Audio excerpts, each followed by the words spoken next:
জি, আসসালামু আলাইকুম। দেশ এবং দেশের বাইরে যে যেখান থেকে পপুলার টিভির গরু খামারের যে প্যাকেজটি নিয়মিত দেখছেন, এবং আমরা এই মুহূর্তে দাঁড়িয়ে আছি চৌয়ারা 27 নং ওয়ার্ড আমি অ্যাগ্রো ফার্ম।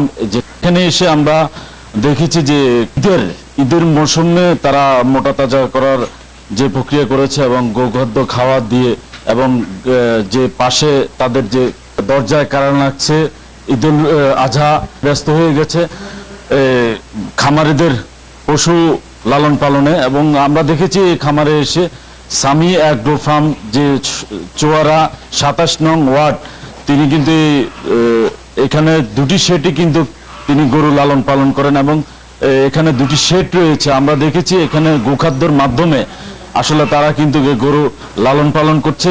তাদের দাবি হচ্ছে খামারিদের, যদি ভারত থেকে কোনো ধরনের গরু বৈধ চোরাপথে না আসে তাহলে কিন্তু খামারিরা লাভবান হবে বলে তিনি প্রত্যাশা করেছেন।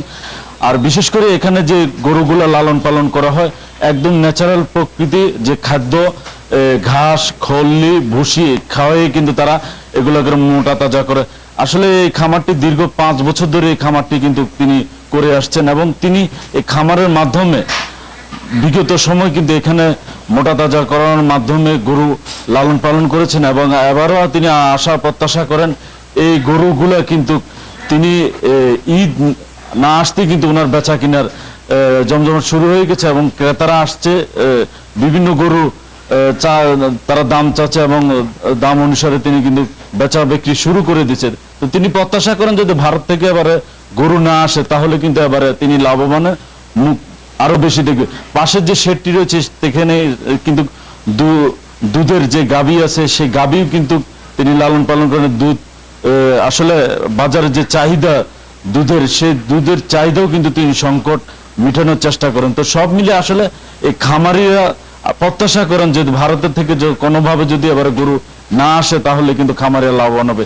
এই চৌয়ারা 27 নং ওয়ার্ড অ্যাগ্রো ফার্ম থেকে আমি মোতালেব হোসেন আপনাদেরকে দেখিয়েছি খামারের সার্বিক পরিস্থিতি, এবং এখানে যে গরুগুলো আছে বিভিন্ন গরু, এখানে 10 লাখ থেকে নিম্নতম 5 লাখ টাকার গরু এখানে আছে। তো আশা করে তিনি এবারে এই গরুগুলা অনেক প্রত্যাশা দামে বিক্রি করবে বলে তিনি বলছেন। আমরা কথা বলবো এখানে যিনি খামারের লালন পালন করেন এবং দেখভাল করেন, আমরা কথা বলবো খামারি তানভীর আহমেদ তুহিন, কিভাবে তিনি এই গরুগুলা লালন পালন করেন এবং কি প্রত্যাশা করেন।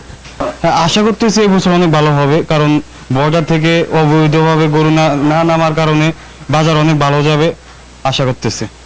হ্যাঁ, আমাদের গরুগুলো দেখান, সবগুলা গরুর কালার মাশাআল্লাহ অনেক সুন্দর। আর এক একটা গরু মনে করেন না যে বডি শিপগুলা দেখেন, সবগুলোই মনে করেন সাইজের আছে। আমরা ন্যাচারালি খাবার খাওয়াই, ঘাস আমাদের পর্যাপ্ত পরিমাণে ঘাস আছে, আর হচ্ছে গমের ভুসি আছে, ভুট্টা আছে, আমরা এগুলোই খাওয়াই। যে আসলে যেমনটি শুনলেন এই খামারি তিনি যে প্রত্যাশা করেছেন তারা যদি ভারত থেকে গরু না আসে, আবারও বলছেন খামারিরা এবারে লাভবানের মুখ দেখবেন। আর এখানে যে গোখাদ্য এবং প্রাকৃতিক ন্যাচারাল যে ঘাস এবং এগুলোর মাধ্যমে কিন্তু গরুর মোটা তাজা করেছেন বলে এখানকার খামারি আমাদেরকে জানিয়েছে।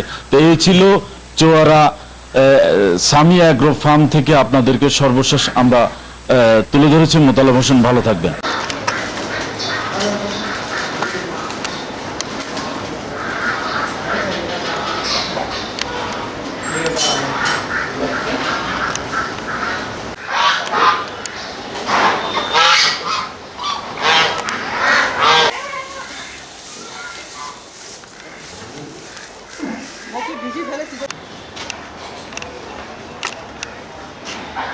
এমনি তো গরুর সাইজের জন্য মাথা ভালো, বুঝছেন?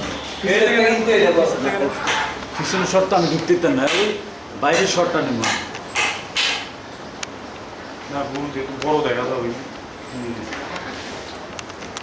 গরু একমাত্র বড় হলো বাইরে করে